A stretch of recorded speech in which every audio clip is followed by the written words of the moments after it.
Want electronic reverse on this thing, you're going to need a reversing contactor. That reversing contactor goes right next door to this over in here, and the controls go into here, and then you have a this side of the Hairball has all the controls you need for electric reverse. You simply have to buy one that has one. You don't have one. And then what you would do is up front you'd have a reverse switch, lock out someplace that it doesn't get shifted unless you know it gets shifted. And what I say with that is you want to have your tack hooked up first, because with the tack hooked up, the Hairball's smart enough to not let the motor get powered up until the speed goes to 0. If you're going forward and you get to reverse electrically, there's going to be carnage. It's probably enough to hurt the driver. It's definitely enough to hurt the drivetrain.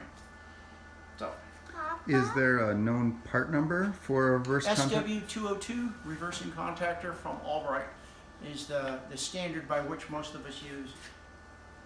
And there's probably tutorials online already of people wiring one into a similar setup? Right, it's in your manual that came with your controller.